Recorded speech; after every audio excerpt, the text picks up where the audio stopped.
Bismillahirrahmanirrahim. Ini merupakan pendahuluan kitab Sulam Taufik setelah selesai pembacaan kitab Aqidatul Awam. Sekarang saya lanjutkan kitab yang lain, yaitu Sulam Taufik. Jadi saya memilih kitab ini karena memang niat saya ingin saya mulai dari bawah ya, dari kitab-kitab tauhid dari bawah, kitab fikih dari bawah, dan nanti insya Allah akan menyusul kitab-kitab nahwu dan yang lain. Kitab Sulam Taufik ini ditulis oleh Habib ya, oleh keturunan Alawiyin, yaitu Abdullah bin Husain bin Thohir bin Muhammad bin Hashim Ba'alawi. Ya, banyak sekali syarah ya, syarah yang menjelaskan kitab ini. Tapi di pendahuluan ini saya tidak ingin memperpanjang cerita tentang musannif ya. Langsung saja saya mulai. Bismillahirrahmanirrahim. Bismillahirrahmanirrahim. Ini seperti biasa di setiap pendahuluan itu lumrahnya para penulis membahas tentang bismillah terlebih dahulu. Jadi bismillah itu artinya dengan semua nama Allah. Ada yang memaknai dengan seluruh nama Allah, nama zat Allah yang memiliki sifat sempurna. Dengan nama itu aku menulis kitab ini. Jadi bismillah ini adalah sebagai pendahuluan ya, sebagai pendahuluan menulis. Lalu dikata Allah ya, Allah ini artinya adalah nama untuk zat yang harus ada karena kalau tidak ada ya tidak mungkin ada alam semesta yang memiliki beberapa sifat ya. Jadi zat yang memiliki beberapa sifat, dan zat itu terbebas dari segala kekurangan. Tidak ada yang menyekutukannya, tidak ada sekutu baginya. Makhluk apapun tidak ada yang menjadi sekutu baginya. Jadi yang dimaksud dengan zat yang harus ada itu menolak orang-orang yang mengatakan bahwa Allah itu jisim, Allah itu memiliki tubuh ya. Jadi ada satu kelompok Islam yang mengatakan Allah memiliki tubuh. Itu keyakinan yang salah menurut kita, karena jika Allah memiliki tubuh, maka Allah itu adalah zat yang mungkin ada, boleh tidak, karena tubuh ya. Tubuh itu kan tidak harus ada. Jadi Allah bukan jisim, Allah bukan tubuh. Kemudian Allah itu memiliki sifat. Ini menolak pendapat kelompok yang menafikan sifat ya, mu'attilin, itu orang-orang yang meniadakan sifat ma'ani. Ada kelompok Islam yang mengatakan bahwa Allah tidak memiliki sifat ma'ani, yaitu menurut kita keyakinannya salah. Kemudian Allah itu zat yang terbebas dari segala kekurangan. Ini menolak anggapan dari kelompok yang mensifati Allah dengan kekurangan-kekurangan. Jadi ada juga kelompok Islam yang mensifati Allah tapi sifatnya itu tidak sifat sempurna. Itu juga salah menurut kita. Kemudian Allah itu tidak memiliki sekutu. Allah tidak memiliki sekutu, makhluk lain tidak ada yang menjadi sekutu baginya. Ini menolak pendapat Qadariyah ya, kelompok Islam yang bernama Qadariyah. Mereka berpendapat bahwa seorang hamba itu bisa menciptakan perbuatannya sendiri. Ini menurut kita salah ya. Jadi hamba itu, semua perbuatan yang dilakukan hamba, semua perbuatan yang dilakukan makhluk itu atas kehendak Allah ya, tidak atas keinginannya sendiri. Kemudian di sifat Ar-Rahman, arti dari Ar-Rahman adalah zat yang memberikan nikmat-nikmat yang besar, sedangkan arti dari Ar-Rahim adalah zat yang memberi nikmat-nikmat yang kecil. Alhamdulillahirabbil alamin, segala puji milik Allah, zat yang menjadi Tuhan alam semesta. Alhamdulillah ini artinya adalah memuji dengan seluruh kesempurnaan. Pujian dengan seluruh kesempurnaan itu hanya milik Allah saja. Sebab mengapa alhamdulillah ini diartikan dengan seluruh pujian? Karena kesempurnaan itu, ya, kesempurnaan itu ada kalanya qadim. Qadim itu tidak memiliki permulaan. Ada kalanya hadis. Qadim itu berarti sifat Allah, ya, sifat Allah. Kalau hadis itu perbuatan Allah. Perbuatan Allah yang belum dilakukan sebelumnya itu kan hadis, ya. Rabbil alamin. Rabbil alamin ini artinya adalah Tuhan seluruh makhluk. Ini sama seperti firman Allah, qala fir'aun wa ma rabbul alamin qala rabbus samawati wal ard wa ma bainahuma. Jadi di saat Fir'aun menanyakan kepada Nabi Musa, Tuhan alam semesta itu apa? Nabi Musa menjawab, rabbus samawati wal ard wa ma bainahuma. Tuhan alam semesta adalah Tuhan langit, Tuhan bumi, dan Tuhan makhluk-makhluk yang ada di antara keduanya. Jadi Rabbul Alamin ini diartikan Tuhan seluruh makhluk, dan jumlah seluruh makhluk itu tidak ada yang mengetahui kecuali Allah. Wa ma ya'lamu junuda rabbika illahu. Pasukan-pasukan Allah yang tahu juga hanya Allah. Jadi di kalimat pertama ini alhamdulillahirabbil alamin ini dikutip dari pembukaan Al-Qur'an, yaitu surat Al-Fatihah. Jadi kalau memuji Allah itu pilihannya kan bisa menggunakan berbagai kalimat, ya. Namun yang lebih utama itu tentunya mengambil kalimat yang dari Al-Quran, dari Al-Fatihah. Sebab itu adalah kalimat yang diajarkan oleh Allah kepada kita. Oleh karena itu penulis Sulam Taufik ini mengawali dengan kalimat yang juga digunakan permulaan Al-Quran. Wa asyhadu alla ilaha illallah wahdahu la syarikalah. Jadi setelah musannif memuji Allah, kemudian musannif bersaksi. Bersaksi. Asyhadu ini artinya mengakui dan membenarkan, ya. Asyhadu artinya mengakui dan membenarkan. Kemudian yang dibenarkan, yang diakui, yang diyakini adalah alla ilaha illallah wahdah, bahwa tiada zat yang disembah yang benar yang ada kecuali Allah. Allah wahdahu, yang maha esa. Jadi wahdahu ini memiliki tiga arti. Allah itu satu, zatnya satu, sifatnya satu, perbuatannya juga satu. Jadi wahdaniyah fi dzat, fi sifat, dan fil af'al, ya. Itu kalau dalam ilmu tauhid seperti itu. La syarikalah, tidak ada yang menyekutui Allah. La syarikalah, tidak ada yang menyekutui Allah. Wa asyhadu anna sayyidana Muhammadan abduhu wa rasuluh. Setelah bersaksi, bersyahadat bahwa tiada Tuhan selain Allah, kemudian bersaksi bahwa junjungan kita yaitu Nabi Muhammad adalah hamba Allah. Abduhu ini artinya hamba Allah, budak Allah. Dan mensifati dengan hamba itu mengisyaratkan kerendahan hati, dan mengisyaratkan ibadah yang hal itu sesuai dengan derajat Nabi Muhammad SAW. Bahkan pangkat abad, ya, pangkat hamba itu adalah sifat yang paling mulia bagi manusia, walaupun dia merdeka. Jadi sifat budak itu, kalau sifat itu disandarkan kepada Allah, itu adalah sifat yang paling mulia. Oleh karena itu banyak sekali di dalam Al-Quran Allah mensifati Nabi dengan sifat budak, dengan sifat ubudiyah, sifat abad.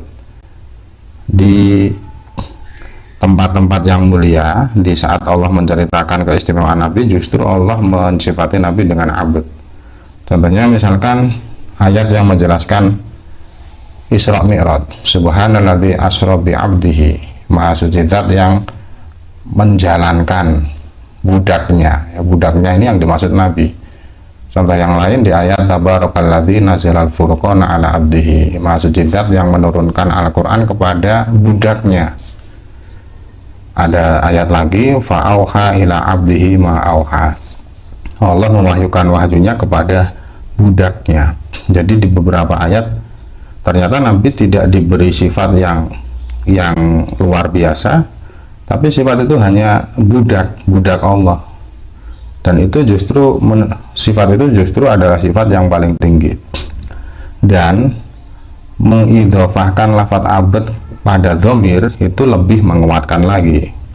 Jadi abduhu itu kan artinya budak Allah ya, ada kata hu. Sebagian ulama menjelaskan bahwa mengapa Allah memilih mensifati Nabi dengan abd, dengan budak, padahal Nabi itu kekasih Allah, itu dikarenakan supaya umatnya tidak tersesat ya, supaya umatnya tidak tersesat dengan meyakini Nabi dengan keyakinan-keyakinan yang tidak layak bagi Nabi, seperti yang telah terjadi oleh kaum sebelumnya, yaitu kaum Nabi Isa. Kaum Nabi Isa karena sangat mengistimewakan Nabi Isa sehingga mereka menganggap Nabi Isa itu Tuhan, anak Tuhan. Dan agar tidak seperti itu, maka di dalam banyak Al-Quran Allah mensifati Nabi dengan sifat abd. Anna Sayyidina Muhammad dan abduhu wa rasuluh, utusan Allah, utusan yang menyeluruh di zaman, di kapanpun dan dimanapun, kapanpun dimanapun, untuk semua makhluk, li jami'il khalqi sallallahu alaihi wasallam. Semoga Allah memberikan rahmat dan penghormatannya kepada Nabi Muhammad dan memberikan keselamatan, wa ala alihi, dan juga memberikannya kepada keluarga Nabi. Keluarga Nabi ini maknanya bisa beberapa ya, namun dalam hal ini kemungkinannya dua. Kemungkinan yang pertama adalah yang dimaksud dengan alihi semua kerabat Nabi. Kemungkinan kedua yang dimaksud adalah orang-orang yang haram menerima zakat ya. Orang-orang yang haram menerima zakat yaitu keturunan dari Hashim dan Muttalib. Kenapa ada dua kemungkinan itu? Karena setelahnya disebutkan kata tabi'in. Jadi kata tabi'in ini yang menjadikan kata alihi memiliki dua kemungkinan arti. Wa sahbihi, dan para sahabat Nabi. Kata sahbi ini huruf shadnya bisa berharokat fathah, bisa berharokat kasroh. Arti dari sahabat adalah setiap orang Islam yang bertemu Nabi, walaupun bertemunya hanya singkat ya, walaupun bertemunya hanya singkat.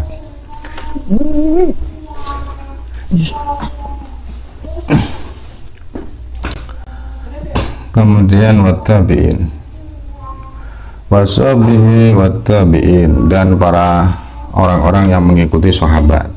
Tabi'in ini artinya pengikut ya, orang-orang yang mengikuti sahabat walaupun hanya mengikuti imannya saja. Jadi tabi'in ini memasukkan orang-orang mukmin yang maksiat, orang-orang mukmin yang maksiat. Dan tujuan musannif menuliskan kata tabi'in ini adalah untuk menyeluruh doa, mendoakan seluruh umat Islam. Jadi mengumumkan doa ya, karena doa yang umum itu lebih utama. Sebab ada riwayat yang menceritakan bahwa Nabi Muhammad memukul bahu seseorang yang mengatakan ighfirli warhamni. Jadi ada orang yang berdoa, ya Allah ampunilah diriku, berilah rahmat kepadaku. Orang itu dipukul bahunya oleh Nabi. Lalu Nabi mengatakan amim fi du'aik, kamu kalau berdoa jangan untuk dirimu sendiri, tapi umumkan doamu itu. Jadi kalau kita berdoa itu sunnahnya tidak mendoakan diri kita sendiri, tetapi mendoakan pula umat-umat Islam yang lain. Fa inna baina du'ail khas wal am kama baina sama'i wal ardi. Jadi perbandingan doa umum dan khusus itu jaraknya sejauh langit dan bumi, jadi perbedaannya sangat jauh sekali. Amma ba'du, setelah musonif bismillah, menuliskan bismillah, hamdalah, syahadat, sholat dan salam, kemudian musonif menjelaskan isi dari kitab ini. Jadi amma ba'du ini adalah kata atau kalimat yang digunakan untuk berpindah dari satu pembahasan ke pembahasan yang lain. Sebelum amma ba'du ini pendahuluan, yaitu bismillah, hamdalah dan lain-lain. Setelah amma ba'du ini cerita tentang isi kitab ini. Amma ba'du, fahada juz'un latifun yasrahullahu ta'ala fima yajibu ta'allumuhu wa ta'limuhu wal amalu bihi lil khasi wal 'am. Ini cerita dari penulis Sulam Taufik. Matan ini adalah juz'un latif, adalah kitab yang tipis, yang Allah memudahkan untuk menulisnya. Jadi Allah memberi kemudahan di dalam kitab ini untuk orang-orang yang ingin memahaminya, ingin memahami dan mengamalkan isinya. Fima yajibu ta'allumuhu wa ta'limuhu, dalam hal-hal yang harus diajarkan dan harus dipelajari. Jadi ta'allum ini artinya belajar bagi yang tidak tahu, dan ta'lim ini mengajarkan bagi yang tahu. Jadi yang belum tahu harus mempelajari, yang sudah tahu harus mengajarkan, dan juga mengamalkan isi kitab. Wal amalu bihi, mengamalkan isi kitab, yaitu yang dimaksud adalah mengerjakan semua perintah Allah dan menjauhi larangan-larangannya, baik bagi orang yang mengetahui, orang-orang khusus, dan orang yang umum, orang yang belum mengetahui, orang awam maupun orang khusus. Fal wajibu ma wa'adallahu fa'ilahu bisawabi wa tawa'ada tarikahu bil iqabi. Ini sekarang musannif menjelaskan arti dari wajib. Yang dimaksud dengan wajib, yang dimaksud dengan wajib adalah perbuatan yang Allah menjanjikan pelakunya dengan pahala. Jadi yang melakukannya telah dijanjikan Allah mendapatkan pahala, dan Allah mengancam yang tidak melakukan dengan siksa. Yang melakukan diberi janji pahala, yang tidak melakukan diberi ancaman siksa. Jadi ancaman siksa ini tentunya tidak menafikan ampunan dari Allah ya. Kalau seseorang tidak melakukan kewajiban, dia disiksa. Siksa ini kalau memang tidak ada ampunan dari Allah. Jadi kalau ada ampunan Allah, ya terbebas dari siksa. Jadi janji Allah menyiksa orang-orang yang tidak melakukan kewajiban, itu maksudnya adalah orang-orang yang tidak melakukan kewajiban, dia berhak menerima siksa, maka tidak menafikan ampunan dari Allah. Jadi kebenaran janji Allah itu sudah cukup dengan satu orang yang disiksa.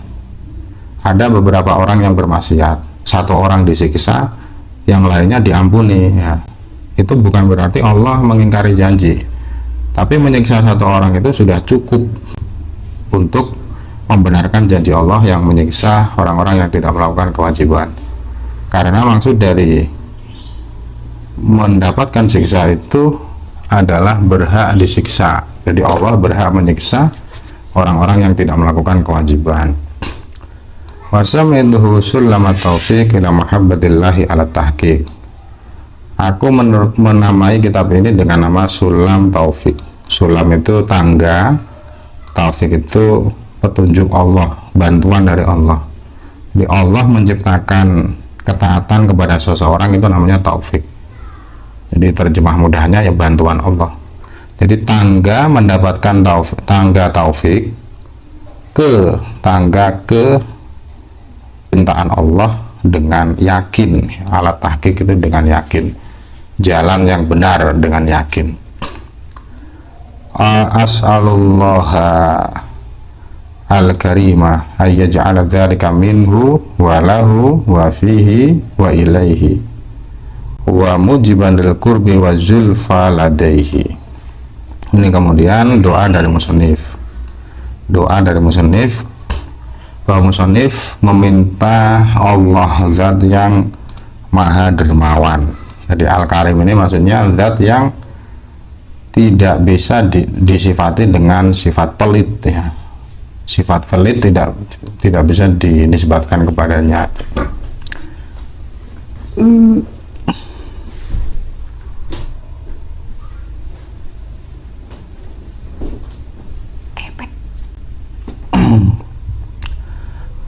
Kemudian isi dari permintaannya adalah ayat ja'ala dzalika.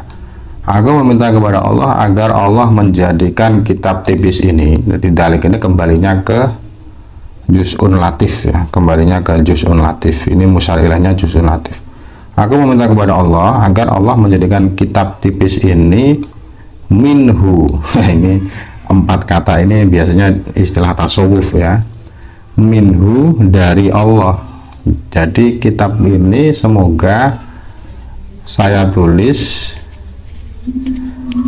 bukan karena kemanfaatan untuk saya, bukan karena mencari pujian dari manusia, tetapi ini datang dari Allah. Jadi datang dari Allah. Yang menjadi pendorong untuk menulis adalah Allah. Jadi min ini sebab ya, walahu, dan untuk Allah ini tujuan. Jadi min ini adalah sebab penulisan, lahu ini tujuan penulisan. Tujuannya untuk Allah, bukan karena sombong, bukan karena mencari ketenaran, mencari bukan supaya terkenal, tetapi murni karena Allah. Jadi lahu ini ikhlas ya, hubungannya ke ikhlas. Kemudian fihi, dan mencintai Allah. Jadi fihi ini mencintai ya, maksudnya saya menulis kitab ini atas dasar kecintaan kepada Allah. Jadi menginginkan pahala yang diberikan Allah. Wa ilaihi, dan kembali kepada Allah. Kembali kepada Allah artinya diterima oleh Allah. Jadi minhu ini artinya adalah dari Allah. Dari Allah artinya tidak menginginkan yang lain. Lahu ini karena Allah, ikhlas karena Allah. Fihi, mencintai Allah.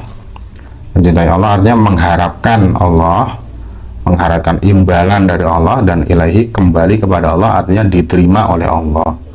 Wa mujiban lil qurbi wa zulfa ladaihi, dan semoga kitab ini menjadikan musannif ya, menjadi sebab musannif untuk mendapatkan tempat yang dekat ya, di samping Allah, di sisi Allah.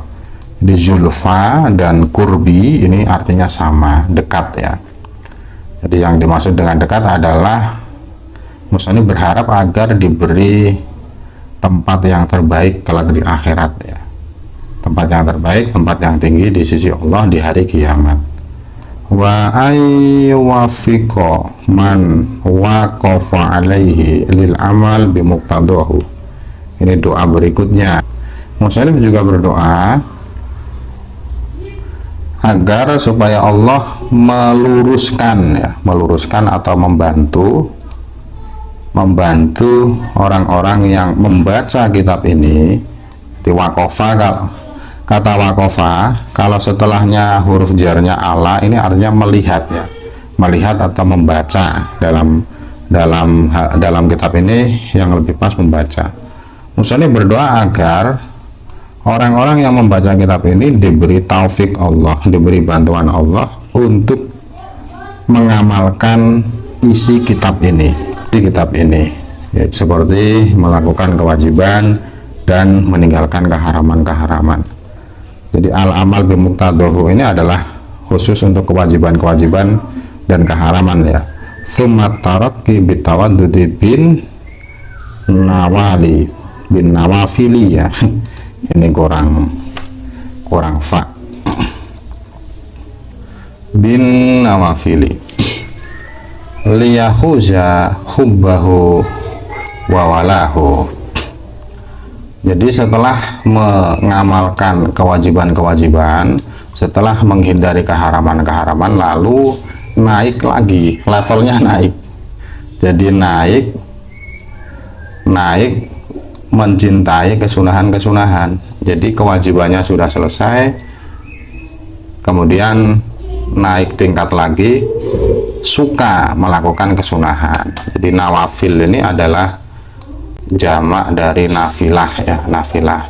Arti nafilah adalah sesuatu yang disyariatkan Allah sebagai tambahan dari kefarduan. Jadi nafilah itu biasanya diistilahkan dengan mandub, mustahab dan tatawu ya, mandub, mustahab dan tatawu. Liyahuza hubbahu, supaya mendapatkan kecintaan Allah, supaya kecintaan Allah terkumpul di dalam dirinya, kelembutan Allah dan penerimaan amal supaya terkumpul dalam dirinya. Wa mulahu, dan juga pertolongan Allah, walahu, dan pertolongan Allah dan kedekatan Allah. Nabi Muhammad SAW bersabda bahwa di dalam satu hadis qudsi Allah berfirman, wala yazalul abdu yataqarrabu ilayya bin nawafil hatta uhibbah. Seorang hamba yang selalu melakukan kesunahan, dia akan mendapatkan kecintaanku, akan mendapatkan cinta dariku. Jadi kalau ada satu hamba, ada satu makhluk yang gemar sekali melakukan kesunahan-kesunahan ibadah, maka Allah akan mencintainya. Fa idza ahbabtuhu kuntu sam'ahu alladhi yasma'u bihi wa basaruhu alladhi yubsiru bihi wa lisanahu alladhi yantiqu bihi wa yadahu allati yabtushu biha wa rijlahu allati yamshi biha. Kalau aku sudah mencintainya, maka aku menjadi pendengarannya. Ini seperti lagu Dewa 19 itu ya. Dengan matamu aku memandang, dengan telingamu aku mendengar, dengan lidahmu aku bicara. Itu sebenarnya hadis itu. Jadi Allah kalau sudah mencintai seseorang yang gemar melakukan kesunahan, itu Allah menjadi pendengarannya, Allah menjadi penglihatannya, Allah menjadi lidahnya, Allah menjadi tangannya, Allah menjadi kakinya. Jadi maksud dari Allah menjadi pendengarannya adalah Allah menjaganya, menjaga pendengarannya ya. Allah menjadi pendengarannya, maksudnya adalah Allah menjaga pendengarannya. Dia hanya mau mendengarkan hal-hal yang diridhoi Allah saja. Jadi pendengarnya dijaga dari hal-hal yang tidak diridhoi Allah. Begitu pula dengan penglihatan dan seterusnya. Ini menurut tafsiran dari Ahmad An-Nahrawi. Ini sudah berapa menit ini? Baru setengah jam ya. Faslun. Ini sekarang masuk ke fase